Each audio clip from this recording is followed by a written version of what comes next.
They say hell hath no fury like a woman scorned, but that is a bedtime story compared to a mother whose daughter is crossed out of the word family. My husband thought he could steal her dreams, blow my money on $1 million yacht, and leave a cruel note.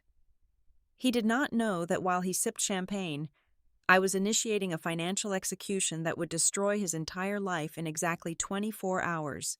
Hello, everyone, and welcome back to Maya Revenge Stories. Unfortunately, YouTube has completely demonetized our channel, leaving us without the budget to continue operating, which means we will not be uploading new videos here in the near future as we transition our operations to Patreon.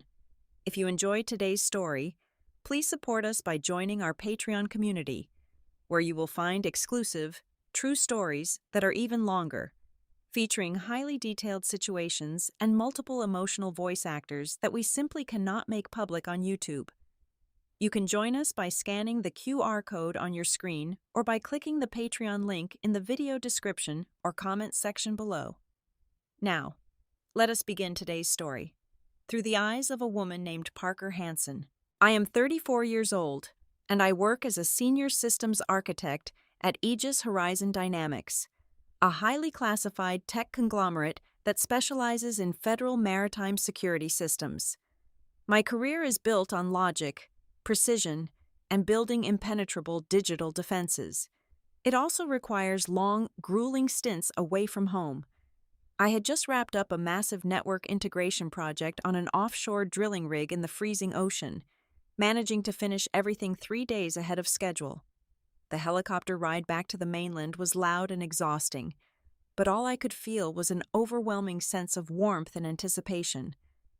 I caught a red-eye flight back to our quiet, upscale suburb, just outside Seattle, absolutely eager to surprise my family with my early return.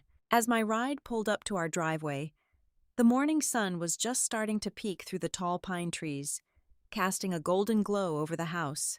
I imagined walking through the front door and being greeted by the chaotic, joyful energy of my 12-year-old daughter, Maya.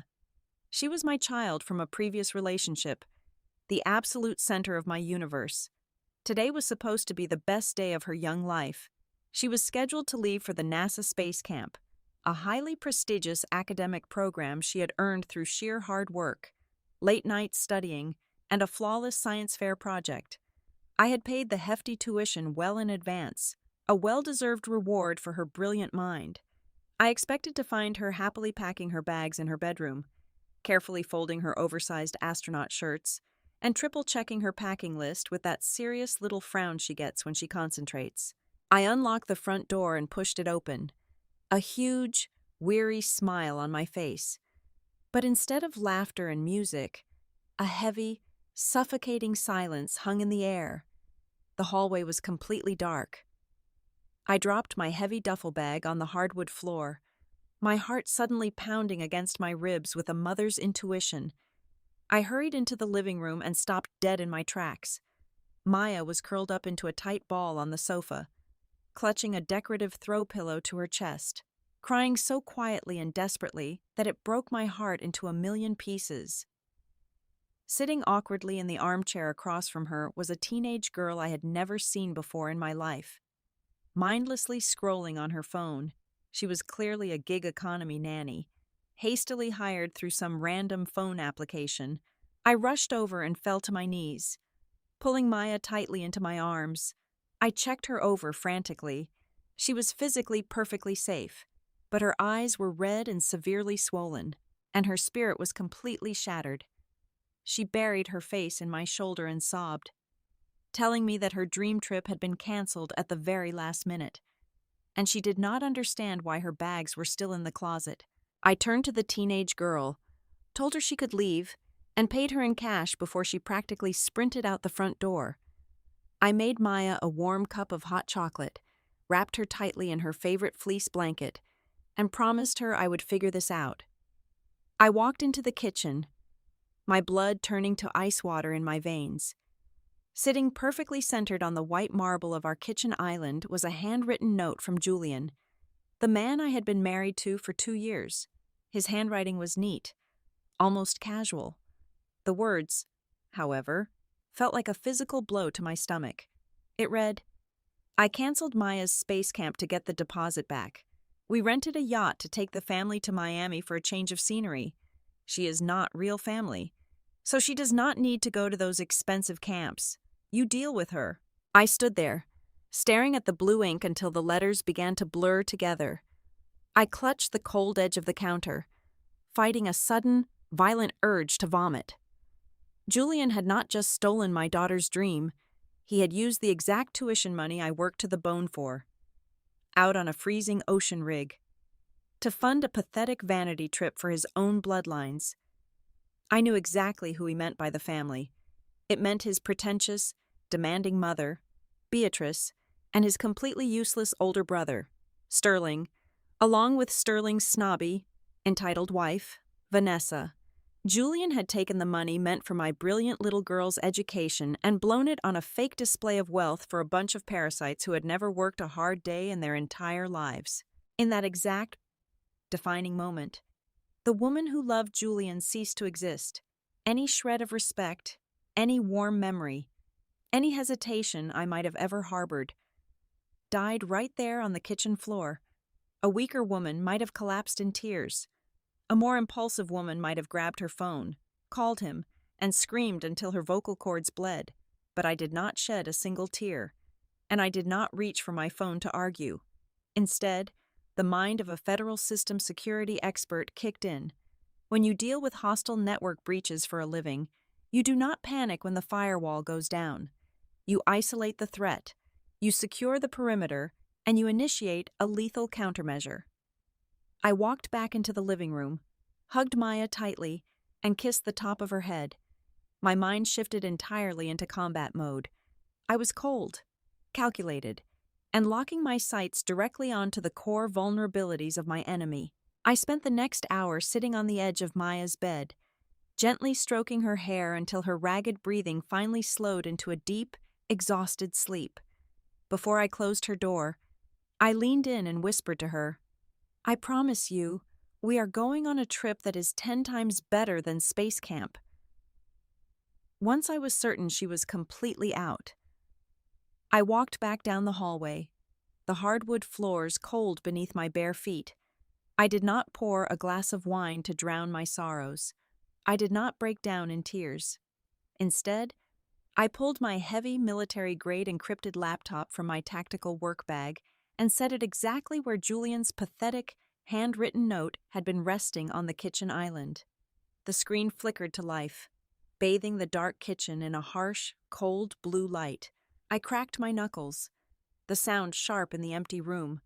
It was time to go to work. I bypassed the standard commercial login screens, inputting a 32-character alphanumeric sequence that granted me direct access into the back end of my personal financial monitoring systems. Julian had always assumed that our primary joint savings account was just a standard, easily accessible repository for my corporate bonuses and project payouts. He thought he was being so incredibly clever, quietly skimming cash off the top while I was distracted by offshore rig deployments and endless technical briefings. What my dear husband did not understand was that a senior systems architect does not just leave unencrypted, unmonitored money lying around for anyone to take. That account was a honeypot. In cybersecurity terms, a honeypot is a decoy system explicitly designed to attract hostile actors, tracking, logging, and tracing every single unauthorized or suspicious interaction back to its absolute origin. This specific account was linked directly to a corporate-grade digital security protocol. Every single dollar he moved over the past year had triggered a silent, encrypted alarm in a hidden, cloud-based database he never even knew existed. My fingers flew across the keyboard, typing rapid lines of query code. The data immediately started cascading down the screen in neat, undeniable rows. The truth the numbers painted was far more pathetic than a single canceled summer camp. The logs revealed a systemic, 8-month-long bleeding of my hard-earned funds. Yes, there was a massive, impulsive withdrawal initiated 24 hours ago to cover the initial deposit for the yacht rental. But that was just the grand finale of his theft. Going back through the calendar months, I watched in disgust as Julian systematically siphoned thousands upon thousands of dollars to pay off his older brother Sterling's heavily maxed out credit cards. Even worse, there were recurring, weekly transfers to high-end luxury boutiques in downtown Seattle. He was actively buying designer handbags, imported silk scarves, and ridiculously expensive shoes for his sister-in-law, Vanessa. This was the exact same Vanessa who practically tripped over herself at every single holiday dinner to remind everyone of her so-called aristocratic roots, her vintage wine collection, and her old money lineage. It turned out, her entire aristocratic, upper-crust lifestyle was being completely funded by the sweat and blood of a working-class woman she actively looked down upon and insulted behind my back. But the real anomaly, the red flag that made my system flash a warning prompt, was the secondary transaction for the yacht itself. I pulled up the commercial registry for the rental agency operating out of Miami. The vessel he chartered was a notorious, three-deck luxury liner called the Obsidian Wave. I stared at the financial requirements needed to charter such a massive ship for a week. It required a monumental security deposit, comprehensive liability insurance, and an absolutely impeccable credit score. I knew for an absolute fact that Julian's credit score was a complete disaster, practically ruined by his own sheer incompetence and failed business ventures before we even met. How on earth did he secure the lease? I ran a quick decryption script on the collateral documents attached to the digital contract hosted on the agency server. A high-definition document loaded on my screen, and I felt a sharp, dangerous thrill shoot down my spine. There, attached to the charter agreement as proof of high-level corporate collateral, was a high-resolution scan of my federal security badge.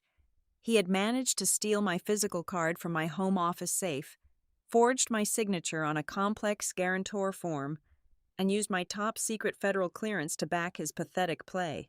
I dug even deeper into the charter company's backend, cross-referencing the ownership registry of the Obsidian Wave against global maritime databases. When the results populated on my screen, I actually had to cover my mouth with both hands to stop a dark, echoing laugh from waking my daughter upstairs. The sheer, unadulterated irony of the situation was almost too sweet for my brain to process. The Obsidian Wave was not just some random luxury boat rented out to rich tourists. It was legally registered to a holding entity called Horizon Marine Investments, a private shell company that I had personally established exactly 3 years ago to quietly diversify my portfolio with maritime assets. Julian, in his infinite, arrogant stupidity, was currently using stolen money and my forged federal credentials to rent my own multi-million-dollar yacht. He was throwing a glamorous party for his parasitic family on a ship that I legally owned from bow to stern. I reached out and gently pushed the laptop shut, the screen going black, leaving only the pale moonlight spilling across the kitchen floor. A slow, predatory smile crept across my face, the kind of smile that promised absolute ruin.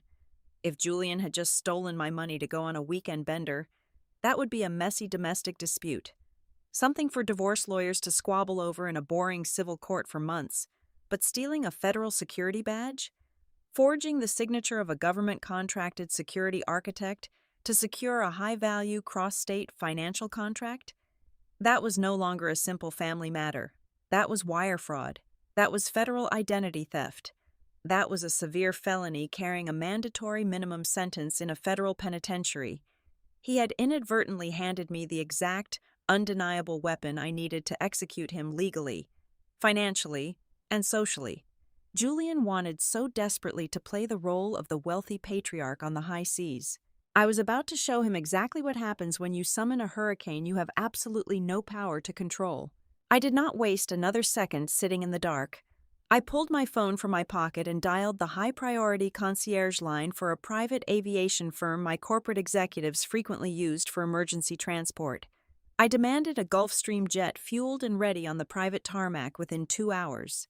Routing a direct, non-stop flight from Seattle to Miami, money was no longer an object. It was simply ammunition. I walked upstairs, gently woke Maya, and packed a brand new set of luggage. I whispered to her that we were going on a surprise 5-star vacation to a tropical resort right on the water, a place where absolutely no one could ever cancel her reservations.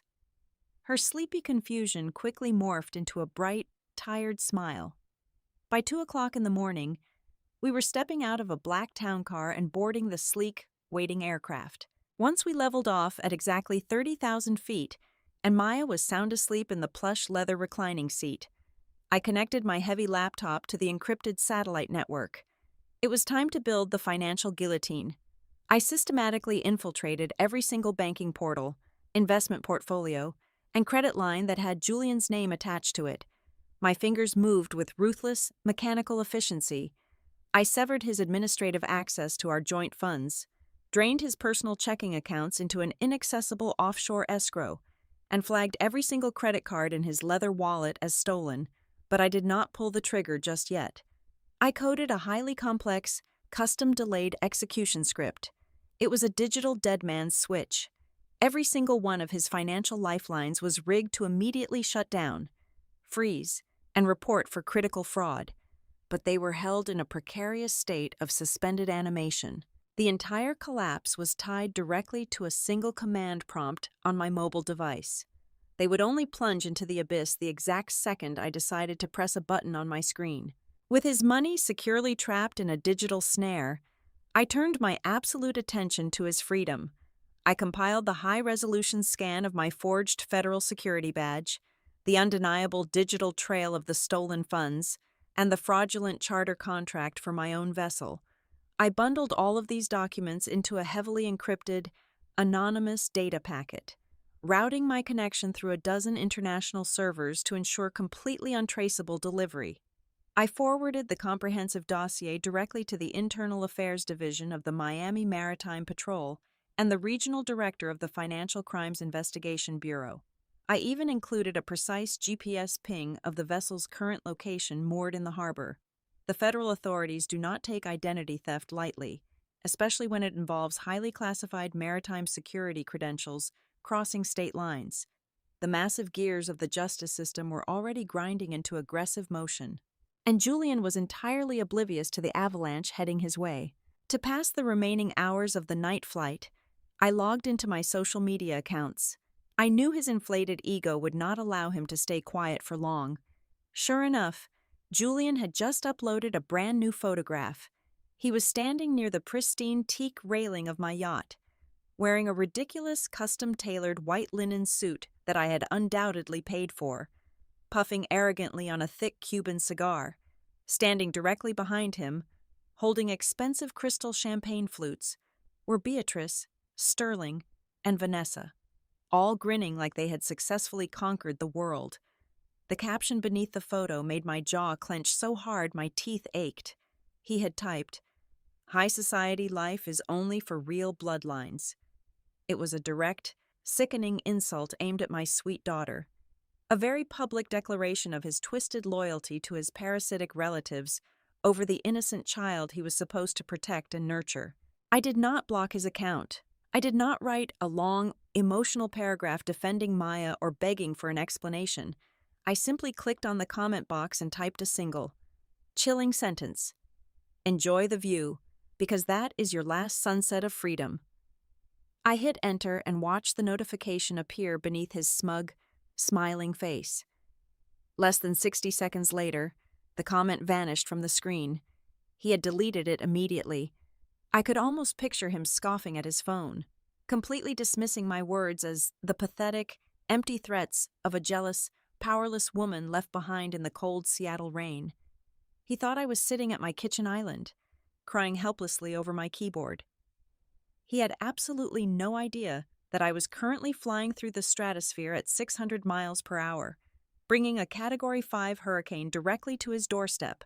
The private jet touched down smoothly on the Miami tarmac, just as the dawn sky broke into brilliant shades of pink and orange. The heavy, humid tropical air hit my face as we descended the air stairs. A prearranged luxury transport whisked us away to an exclusive, 5-star resort located exactly 1 mile from the primary marina. I checked us into the grand presidential suite, ordered a massive room service breakfast for Maya, and ensured she was comfortably settled in a plush robe with her favorite cartoons and a stunning panoramic view of the Atlantic Ocean. I kissed her forehead and told her I had a quick business meeting to attend, promising that we would spend the rest of the week swimming with dolphins. I showered quickly, washing away the exhaustion of the past 48 hours. I dressed carefully, slipping into a sharp, tailored white blazer, a sleek emerald silk blouse, and a pair of black stiletto heels that clicked with absolute authority against the polished marble floors. I looked less like a scorned, heartbroken wife and entirely like a ruthless corporate executioner. I grabbed my phone, double-checked the green light on my delayed execution script, and walked confidently out the door, heading straight toward the exclusive super yacht marina to personally deliver the consequences. The morning sun baked the exclusive South Beach marina in a blinding golden light, reflecting off the pristine white hulls of 100 floating mansions. I walked down the long, immaculate wooden pier, the salt air mixing with the heavy scent of expensive coconut sunscreen and blooming hibiscus. Moored at the very end of the VIP dock, occupying the most prestigious and expensive slip in the entire harbor, sat my magnificent vessel. The Obsidian Wave was a towering, three-deck masterpiece of modern maritime engineering, gleaming under the Florida sun, and standing on the top deck, completely oblivious to their impending doom, was the most pathetic collection of imposters I had ever laid eyes on. Through the tinted glass railing, I could see Beatrice and Vanessa hosting an absolutely lavish breakfast party. They had spared absolutely no expense, or rather, they had spared absolutely none of my money. A massive buffet table was groaning under the weight of imported beluga caviar. Towers of smoked salmon, fresh tropical fruits, and endless bottles of vintage champagne. A live jazz quartet was playing softly in the corner, setting a sophisticated mood that was entirely wasted on the hosts. Vanessa was holding court with a group of about a dozen complete strangers. Wealthy Miami locals she must have desperately roped in from a local country club or a high-end boutique just to show off her fabricated status. She was waving her hands dramatically, a crystal flute balanced in her manicured fingers, projecting a completely fake, aristocratic laugh that echoed across the water. Beatrice was nodding along, wearing a ridiculous, oversized sun hat and a silk caftan that looked like it belonged in a museum of bad taste, soaking up the attention of the confused but polite guests. I approached the massive, heavy wrought iron security gate that separated the private docks from the public boardwalk. A heavily armed security guard stepped forward, raising his hand to stop me. Assuming I was just another tourist, I did not say a single word. I simply pulled out my phone, opened my digital wallet, and scanned the highly encrypted owner-master barcode against the optical reader. The machine emitted a sharp, pleasant chime, and the heavy metal gates instantly swung open to welcome the legal master of the vessel. The guard stepped back and nodded respectfully.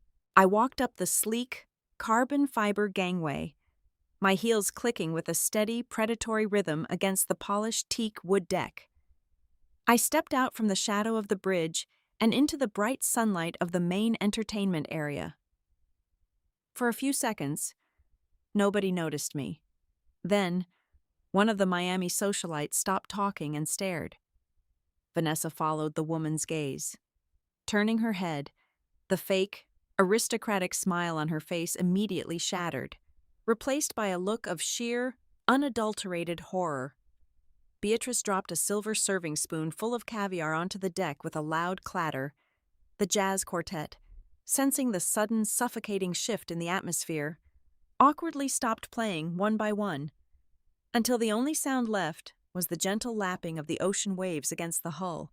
Beatrice was the first to recover her theatrical senses. She instantly snapped into the role of the violated noblewoman, stepping forward and clutching the collar of her garish silk caftan as if I had just threatened her with a physical weapon. "What in the world are you doing here?" she shrieked, her voice completely losing its refined, practiced tone and reverting to its natural, grating pitch. She turned dramatically to her new, wealthy friends, throwing her hands in the air. I am so incredibly sorry. Everyone. This is my son's terribly unhinged wife. She is completely obsessed, incredibly jealous, and absolutely devoid of any class. She was certainly not invited to this exclusive gathering. Look at her, trying to crash a private event like some desperate, pathetic stalker. Vanessa, emboldened by her mother-in-law's aggressive outburst, immediately chimed in. She looked me up and down with exaggerated disgust, sneering at my tailored business suit. Honestly, this is exactly why you do not belong in our world. Vanessa spat, taking a sip of my champagne. You are just a worker bee. You spend your entire life staring at a computer screen in a dark room, typing away like some glorified grease monkey with a keyboard.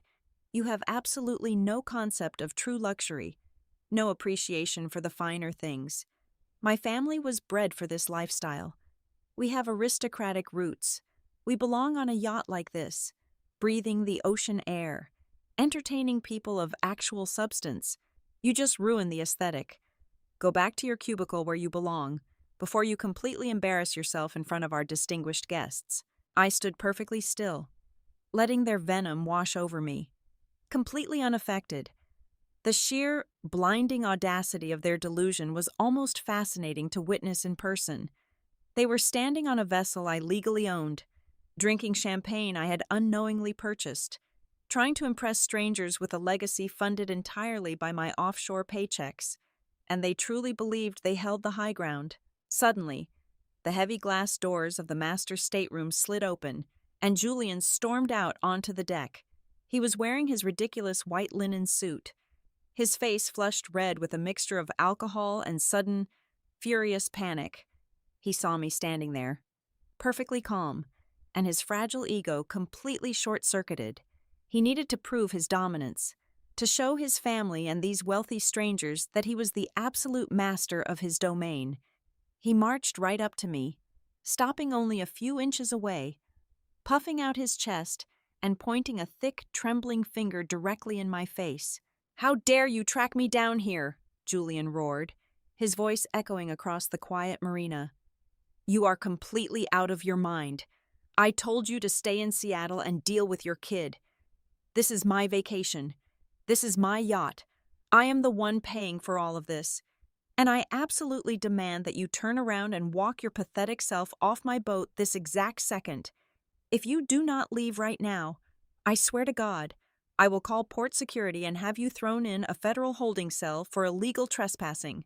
The wealthy Miami guests were shifting uncomfortably, murmuring to each other, desperately wishing they were anywhere else. Beatrice and Vanessa stood proudly behind Julian, smirking maliciously, waiting for me to break down, cry, or run away in absolute shame. I did not blink. I did not take a single step backward. I did not even raise my voice by a fraction of a decibel. I looked directly into Julian's bloodshot, furious eyes, feeling absolutely nothing but profound pity for the small, pathetic man standing in front of me. I slowly raised my right hand, extending my fingers in a graceful, elegant, and perfectly welcoming gesture, pointing directly toward the gangway just over his left shoulder. "You do not need to call them, Julian," I said, my voice as cold and clear as cut crystal. "They are already standing right behind you." Julian spun around, his arrogant sneer faltering for a fraction of a second as the heavy, rhythmic thud of tactical boots echoed up the gangway. 4 Miami Maritime police officers, accompanied by 2 stern-looking federal agents wearing dark windbreakers, marched onto the sunlit deck. Julian quickly recovered his composure. Puffing his chest back out, he shot me a triumphant, vicious glare, completely convinced that his loud threats had somehow summoned port security to save him from my presence. He reached into the inner pocket of his custom-tailored white linen jacket and produced a neatly folded copy of the charter agreement. "Officers, thank goodness you are here," Julian announced loudly, holding the paper out like a protective shield. "This woman is my estranged, mentally unstable wife. She has illegally trespassed onto my private vessel and is harassing my family. Here is the legally binding charter contract proving I am the rightful occupant. I want her arrested and removed from the marina immediately." The lead federal agent, A tall, broad-shouldered man with a face like carved granite did not even bother to reach for the piece of paper. He simply looked at the document, then looked up at Julian with an expression of profound disgust. "We know exactly what that document is, sir," the agent said, his deep voice carrying clearly over the gentle ocean breeze. "It is a fraudulent lease secured with stolen federal security credentials." The agent stepped past Julian entirely, ignoring him as if he were a piece of trash on the deck, and turned to the stunned crowd. "Ladies and gentlemen, this vessel is actively involved in an ongoing federal investigation regarding interstate wire fraud and identity theft. The only person on this deck who has any legal right to be here is the sole registered owner of the Obsidian Wave." The agent turned and nodded respectfully toward me. "Miss Hanson, we received your encrypted dossier. Everything is in perfect order." The silence that fell over the luxury deck was absolute and heavy. You could hear the faint cry of a seagull in the distance. Julian stood completely frozen, his arms still awkwardly extended with the fake contract, his face draining of all color until he looked like a ghost staring into the abyss. Beatrice let out a strangled, wheezing gasp, clutching her chest as if her heart had just stopped beating. I calmly unclasped my leather bag and pulled out a thick, meticulously bound stack of financial audit reports.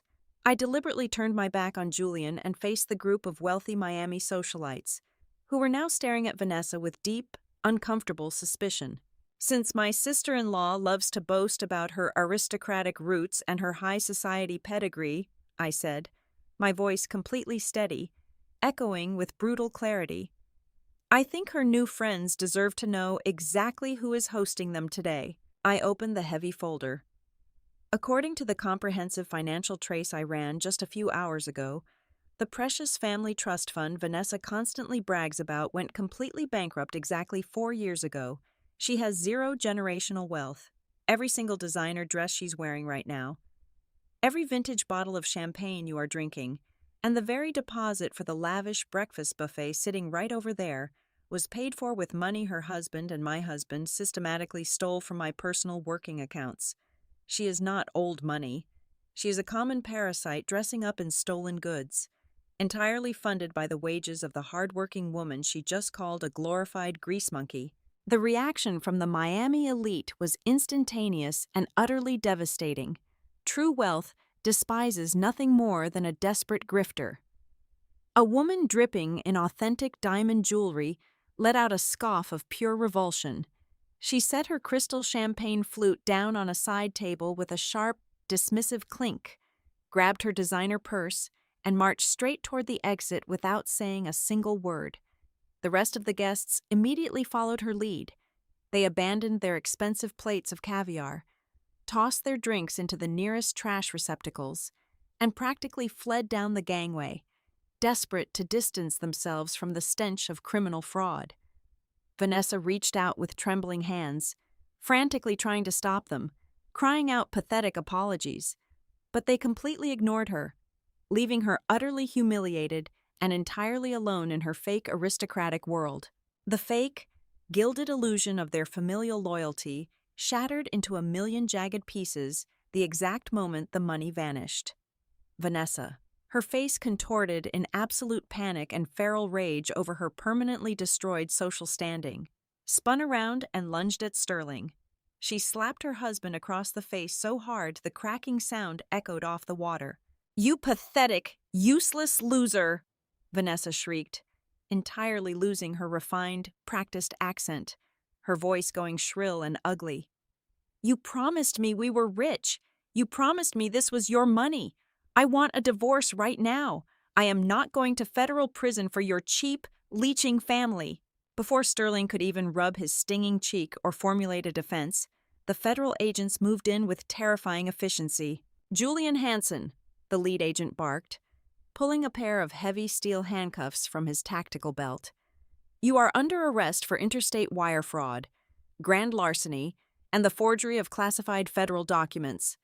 The agent grabbed Julian's arms, twisting them roughly behind his back, and locked the steel cuffs around his wrists with a loud, absolute click. Julian's knees buckled, and he let out a pathetic whimper. The arrogant patriarch completely erased. Seeing her golden child wrapped in chains, Beatrice finally snapped. Her fragile aristocratic facade crumbled, and she threw herself entirely onto the polished, expensive wooden deck. She kicked her legs and wailed at the top of her lungs like a toddler throwing a massive tantrum in a grocery store. She screamed that she was a victim, that she was a respectable woman of society, and that I was an evil, vindictive witch destroying her perfect family.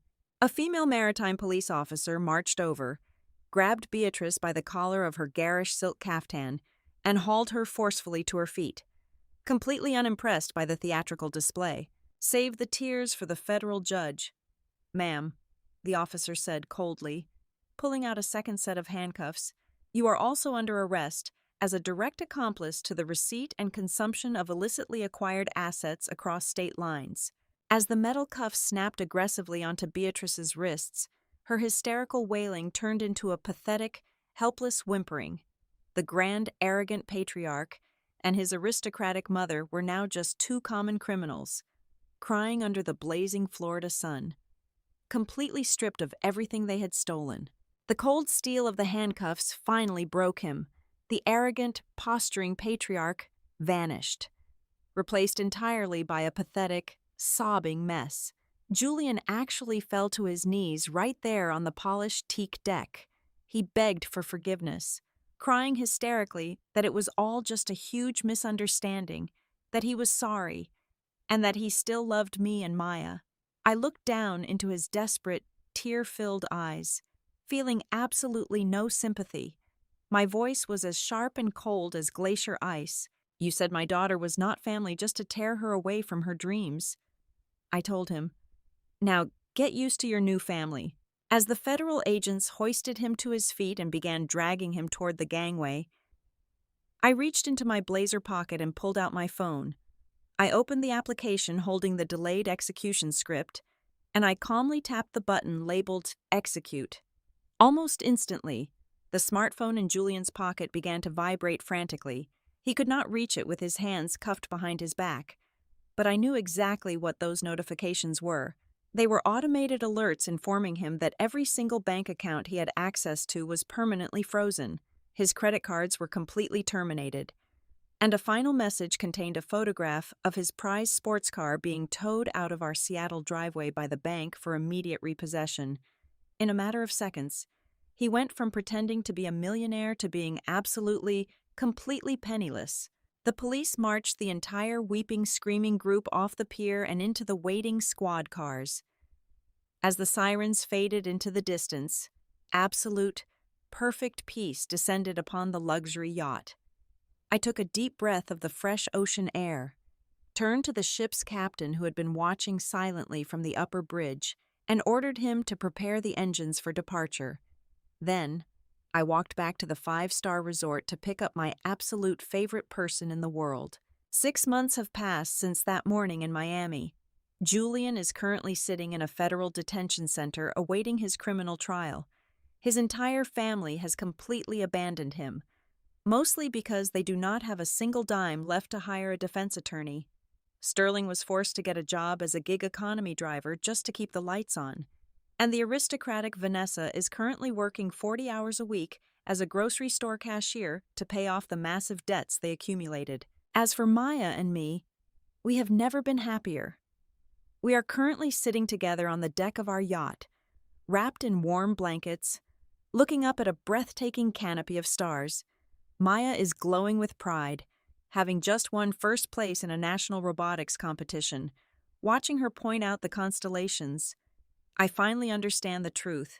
Family are not the people who demand your sacrifice to feed their greed. Family is what you protect at all costs, and sometimes, the best way to protect them is to simply take the trash out of your life. Please share in the comments a time when you bravely set boundaries to protect yourself. Thank you all so incredibly much for listening to my story today. I would love to know where in the world you are tuning in from, so please let me know in the comments below. If you found today's story engaging and empowering, please remember that YouTube has unfortunately demonetized our channel, meaning we have no budget and will not be uploading new videos here in the near future. We are transitioning our operations to Patreon, so please help us out by joining the Maya Revenge Stories Patreon channel. There, you can listen to the absolute best, longest, and most exclusive true stories that we simply cannot make public on YouTube. You can easily scan the QR code on your screen or use the Patreon link in the description or the pinned comment. Thank you for your support, and always remember your own worth.